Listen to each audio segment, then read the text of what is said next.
Président. Honorables collègues, je suis honoré de prendre la parole aujourd'hui en tant que parrain du projet de loi C6, loi modifiant le code criminel thérapie de conversion. Un projet de loi permettant de réformer le droit criminel afin de répondre aux pratiques de thérapie de conversion au Canada. Des pratiques discriminatoires et néfastes pour les personnes qui y sont soumises et préjudiciables pour la société en général.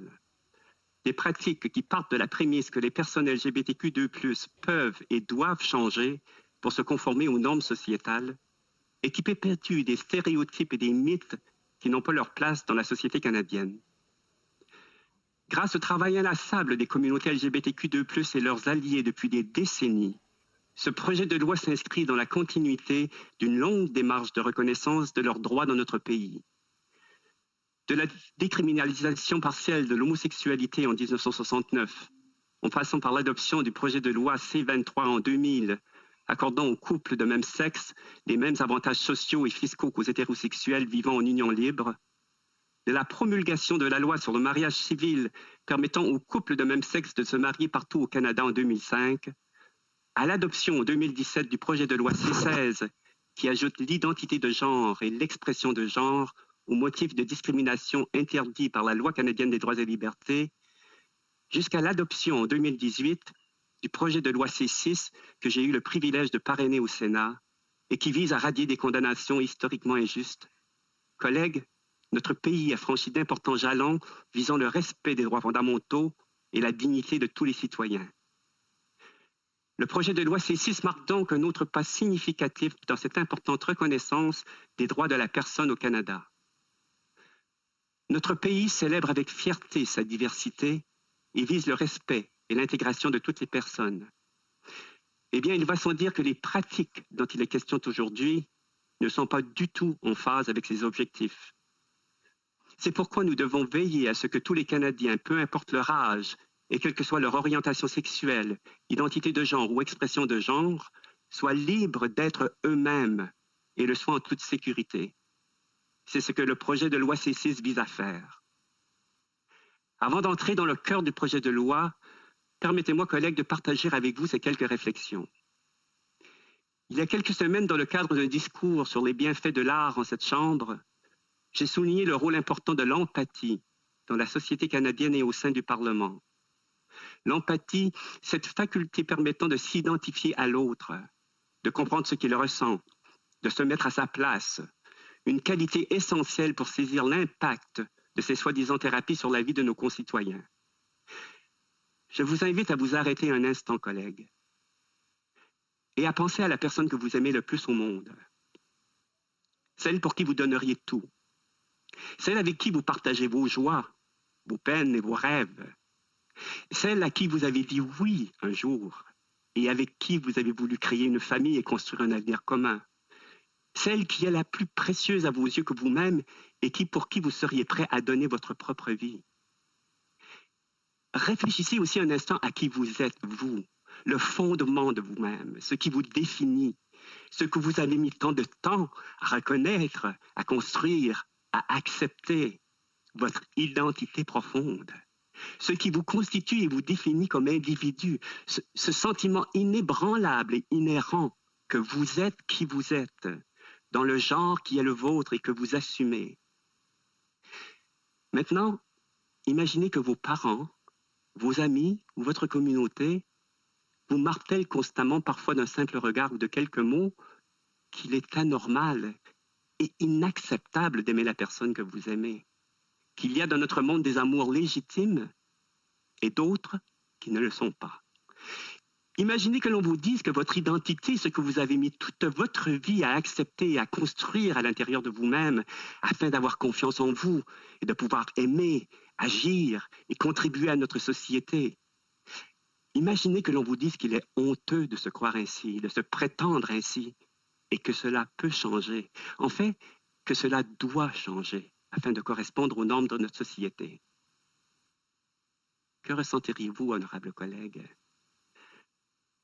Un violent déchirement, sans doute, entre ce que vous êtes et ce qu'on voudrait que vous soyez. Une crainte de décevoir, de perdre vos proches, d'être rejeté par votre famille, de ne plus être aimé. Une solitude si profonde qu'il vous serait inconcevable de la surmonter. Bref, vous seriez sans aucun doute confronté à une profonde détresse. Un jour, j'ai rencontré un jeune homme de 19 ans qui était confronté à ce tiraillement. Un jeune homme habité d'une profonde douleur d'être. Une personne qui faisait face à des choix déchirants et inavouables. S'accepter, tenter de changer ou mettre fin à ses jours. Ce tiraillement, de nombreux Canadiens et Canadiennes y sont confrontés, collègues. Alors peut-être, comme certains d'entre eux, si vous viviez cette situation insupportable, souhaiteriez-vous ardemment changer? Peut-être accepteriez-vous la voie vers une thérapie qui pourrait miraculeusement effacer cette douleur? Peut-être vos parents, si vous êtes un enfant, voudront vous conduire dans cette voie par amour pour vous, pensant que vous serez guéri et heureux à nouveau. Eh bien, voilà la réalité à laquelle de nombreux citoyennes et citoyens sont malheureusement confrontés. Et si je vous dis tout cela aujourd'hui, collègues, c'est qu'il faut beaucoup d'efforts pour reconnaître, comprendre et accepter une manière différente de la nôtre, surtout quand il s'agit d'identité et de sexualité. C'est donc à votre empathie que je fais appel aujourd'hui au nom de tous les membres des communautés LGBTQ2+, et de tous les survivants de ces pratiques. Depuis le début des conversations au Canada sur les pratiques de thérapie de conversion, plusieurs se sont montrés surpris d'apprendre leur existence. D'autres ont manifesté une incompréhension de celle-ci. Or, il suffit d'effectuer de brèves recherches pour découvrir avec stupéfaction nombre d'organisations canadiennes ou individus qui les offrent encore et font la promotion des prétendus bienfaits de ces pratiques. Je fus moi-même estomaqué des propos véhiculés par les tenants de cette approche et par la description faite de ces pratiques par les survivants. Mais en fait, qu'est-ce que la thérapie de conversion et quelles sont ses incidences sur les personnes qui y sont soumises?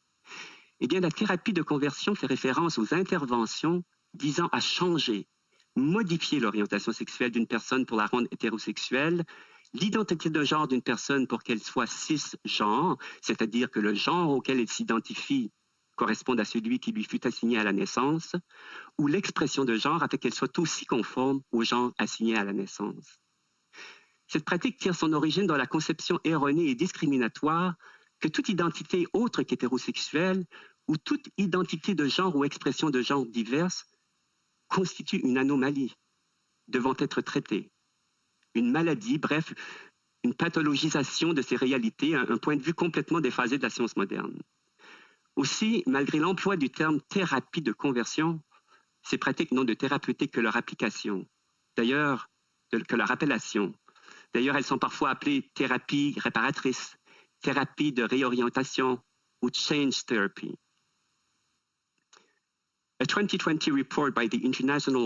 Un rapport de 2020 sur l'Association des personnes gays et lesbiennes s'intitulant « Dévoiler la déception » a démontré que les pratiques utilisées varient de la castration à l'administration d'hormones, de psychothérapie et de counseling. Le rapport de 2020 des Nations unies, du Corps indépendant des Nations unies sur la protection des personnes d'identité allosexuelle a démontré qu'il y a une panoplie de thérapies de conversion. Ils disent que la thérapie de conversion englobe une panoplie de pratiques qui sont basées sur la croyance que toute personne ayant une expression de genre ou sexuelle différente ne devrait pas être acceptée,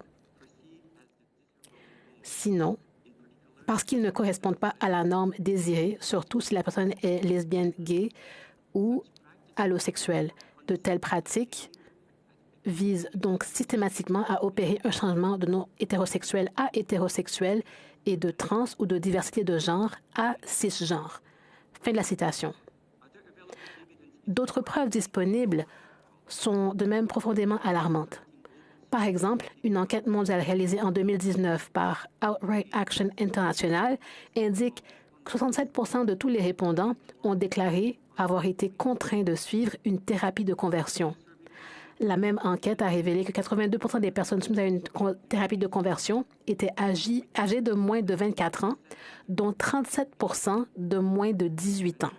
Ce qui est encore plus alarmant, c'est que 74 des personnes de moins de 18 ans ont été contraintes à suivre ces thérapies. De nombreuses études ont répertorié des préjudices subis par les personnes qui ont été soumises à une thérapie de conversion.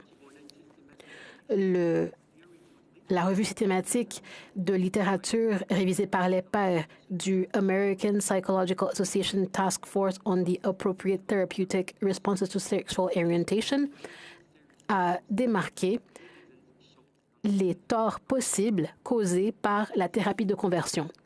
Il s'agit notamment de la diminution de l'estime de soi, l'augmentation de la haine de soi, la confusion, la dépression, la culpabilité, l'impuissance, le désespoir, la honte, le retrait social, la suicidalité, l'augmentation de l'abus de substances, le dysfonctionnement sexuel, les symptômes du syndrome de stress post-traumatique et la douleur physique. Les thérapies de conversion proposées aux jeunes présentent un risque de préjudice encore plus grave, en particulier lorsque les jeunes sont poussés à y participer. Des récentes recherches confirment ces conclusions. Par exemple, les résultats de 2020 de l'enquête canadienne SexNow font état d'une gamme semblable de résultats psychosociaux et sanitaires négatifs, et un article récent axé sur les relations LGBT note que les personnes ayant subi une thérapie de conversion dans leur jeunesse étaient plus susceptibles d'avoir connu des résultats négatifs en matière de santé mentale. Les résultats les plus récents de l'enquête ont été publiés ce mois-ci, collègues. Ces données estiment qu'un homme sur 10 au sein de la communauté LGBTQ2+, au Canada a été soumis à des pratiques de thérapie de conversion. À ce jour, cela représente plus de 50 000 personnes au Canada seulement. C'est la raison pour laquelle les associations professionnelles canadiennes et internationales ont dénoncé cette pratique.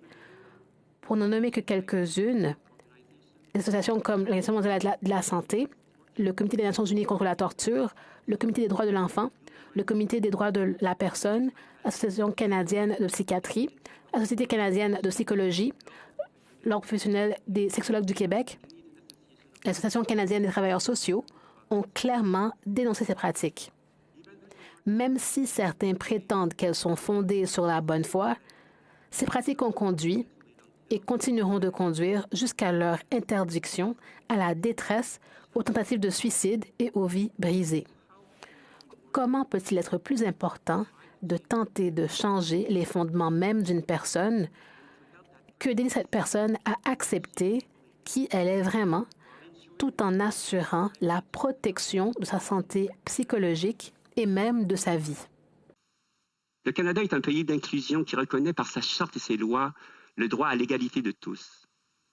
Alors que j'étais nouvellement arrivé au Sénat, nous avons étudié et adopté le projet de loi C-16 qui ajoutait l'identité de genre et l'expression de genre à la loi canadienne des droits et libertés et au Code criminel.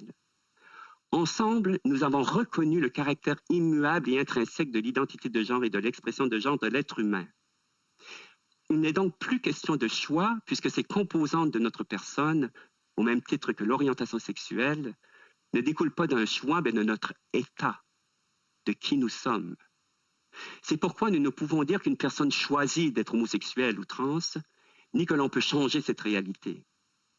Le seul choix que cette personne a est d'affirmer qui elle est publiquement ou non. Et pour certains, ce choix est malheureusement encore impossible. La sortie du placard récent du footballeur américain Carl Nassib des Las Vegas Raiders en est un exemple éloquent. Le projet de loi C-6 continue la réponse du gouvernement à ces données alarmantes en proposant 5 nouvelles infractions afin de criminaliser les actions suivantes. Faire suivre une thérapie de conversion à des enfants de moins de 18 ans, faire passer un enfant de moins de 18 ans à l'étranger pour y suivre une telle thérapie, faire suivre une thérapie de conversion à un adulte sans son consentement, bénéficier d'un avantage matériel provenant directement ou indirectement de la thérapie de conversion et faire de la publicité ou de la promotion en vue d'offrir de la thérapie de conversion. Pour chacune de ces nouvelles infractions, il nous faut revenir à la définition même de la thérapie de conversion telle que prévue dans le projet de loi. Le projet de loi définirait la pratique d'une manière qui est conforme aux preuves que je viens d'examiner. La définition du projet de loi précise que la thérapie de conversion désigne une pratique, un traitement ou un service qui vise à rendre une personne hétérosexuelle ou cisgenre, notamment en cherchant à réprimer ou à réduire un comportement sexuel non hétérosexuel ou une expression de genre non cisgenre. En utilisant les termes pratique, traitement et service, le projet de loi fait référence à toute intervention formalisée, quelle que soit sa forme, qui constitue une thérapie de conversion si elle cherche à changer qui une personne est. Il est important de rappeler, chers collègues, que l'intervention doit viser à changer la personne. Une conversation sur ces questions qui n'a pas pour but de changer la personne ne répondrait pas aux critères de la définition pour constituer une thérapie de conversion, à moins qu'elle ne fasse partie d'un effort systématique pour rendre la personne hétérosexuelle ou cisgenre. De plus, la définition est complétée par une clause pour plus de certitude qui précise ce que la thérapie de conversion n'est pas. Plus précisément, la thérapie de conversion n'est pas une intervention qui vise à aider une personne à développer ou à explorer une identité personnelle intégrée sans privilégier une orientation sexuelle, une identité de genre ou une expression de genre. Les professionnels de la santé nous ont appris que l'identité comporte de multiples facettes. Je les laisserai expliquer davantage le concept d'identité personnelle intégrée. Mais je crois comprendre qu'une identité personnelle intégrée implique d'atteindre une certaine forme de cohérence interne concernant les multiples aspects de nos identités sociales. Par exemple, l'âge, le sexe, l'identité, le genre, l'expression de genre, la race, la culture, la religion, et ainsi de suite. Par conséquent, les interventions légitimes qui aident les personnes à intégrer les différents aspects d'elles-mêmes, mais qui ne dictent pas un résultat particulier, ne sont pas considérées comme une thérapie de conversion. Grâce à une modification apportée à l'autre endroit, cette clause utilise maintenant un langage qui a un sens dans le contexte de la Convention de la santé mentale pour préciser que les interventions jugées légitimes par cette profession ne sont pas visées par la définition. Cela répond à la préoccupation selon laquelle la définition pourrait involontairement englober des thérapies légitimes. La définition du projet de loi s'est inspirée des préoccupations exprimées à ce jour. Elle précise que la thérapie de conversion peut prendre de nombreuses formes et peut inclure des interventions visant à réprimer ou à réduire une série de comportements, y compris l'expression non conforme du genre. Le terme expression de genre n'était pas mentionné dans le projet de loi original tel que déposé. L'ajout de l'expression de genre par le biais d'un amendement à l'autre endroit a permis au projet de loi de refléter son intention initiale de protéger tous les membres de la communauté LGBTQ+. Il est clair pour moi que ce projet de loi répond aux préjudices causés aux personnes touchées par la thérapie de conversion, comme le montrent les preuves.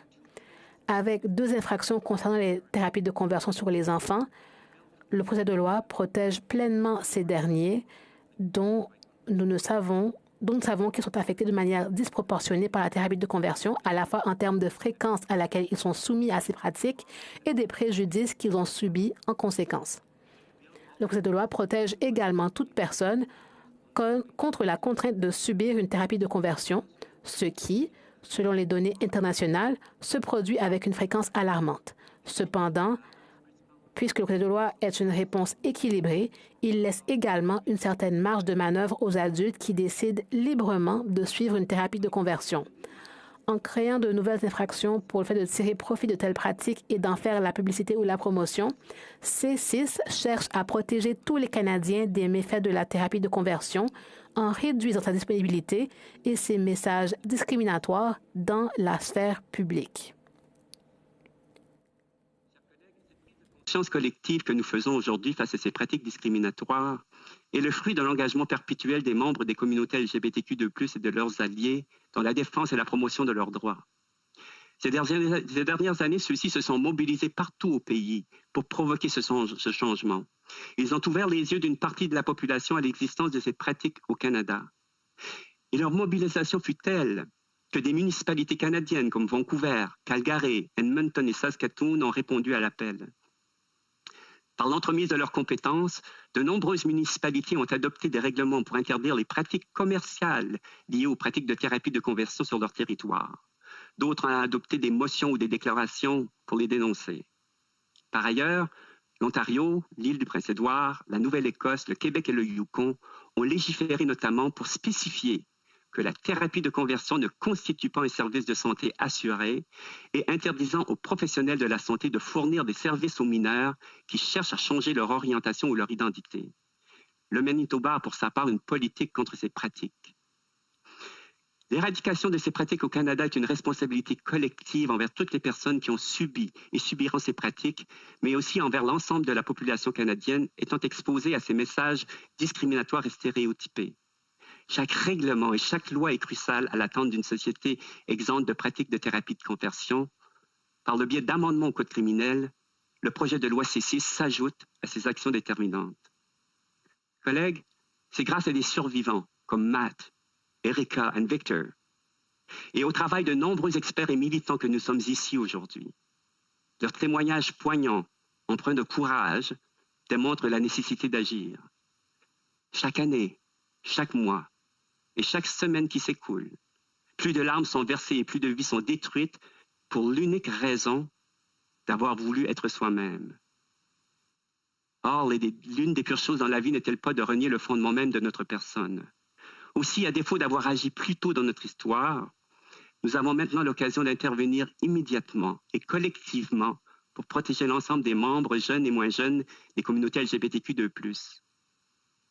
Avant de conclure, collègues, je m'en voudrais de ne pas remercier notre ancien collègue, l'honorable Serge Joyal, qui a entamé la conversation sur cet enjeu dans cette enceinte il y a de cela 2 ans. Sans son travail et sa détermination, nous n'aurions probablement pas devant nous le projet de loi C6. Et je peux affirmer sans me tromper qu'il est plus que temps de mettre un terme à ces pratiques préjudiciables et discriminatoires que constituent les thérapies de conversion. J'espère que nous pourrons tous convenir que le projet de loi C6 constitue une réponse équilibrée à l'égard d'une lacune flagrante au niveau du droit et que son envoi en comité pour un examen approfondi est plus urgent que jamais. Collègues, ce projet de loi n'en est pas un d'opposition contre quiconque ni quelconque croyante, bien au contraire. Il ne vise pas à porter des jugements sur les convictions religieuses des individus. Il ne vise pas à empêcher les parents qui ont à cœur la santé et le bonheur de leurs enfants d'avoir des conversations avec eux. Il s'agit plutôt d'une étape de plus vers la pleine reconnaissance de la dignité humaine, de l'intégrité et de l'égalité de tous. Après plus de 2 ans à réfléchir et à enquêter sur cette question, et en pensant aux 500 000 personnes qui ont subi des thérapies de conversion au Canada, il me tarde que nous puissions étudier et adopter le projet de loi C6 le plus rapidement possible. En terminant, permettez-moi de vous donner des nouvelles du jeune homme de 19 ans dont je vous ai parlé au début de cette allocution. Vous savez, celui qui faisait face à des choix déchirants, accepter son orientation sexuelle, tenter de changer ou mettre fin à ses jours. Eh bien, grâce à ses parents, à sa famille, à sa communauté, grâce à ses amis qui l'ont appuyé, il n'a pas eu à faire ce choix impossible. Heureusement, on ne lui a pas imposé une supposée thérapie de conversion. Il a finalement réussi à s'accepter, à vivre sa vie, à rencontrer l'amour et à contribuer le mieux possible à notre société. Ce jeune homme qui avait 19 ans en 1975, il est devant vous aujourd'hui et il est rempli de gratitude face au soutien qu'il a reçu. Collègues, en tant que législateur, et à quelques jours du 52e anniversaire des émeutes de Stonewall, faisons donc en sorte que tous ces citoyennes et citoyens qui sont confrontés à ces mêmes choix déchirants puissent eux aussi vivre pleinement qui ils sont. Et grâce au projet de loi C6, assurons-nous qu'ils ne soient pas dirigés dans des directions qui ont des impacts désastreux pour eux. Continuons de travailler ensemble pour qu'ils soient plutôt accompagnés et aimés dans ce qu'ils sont, des êtres humains qui ne demandent qu'à vivre, à aimer et à être heureux. Je vous remercie de votre attention.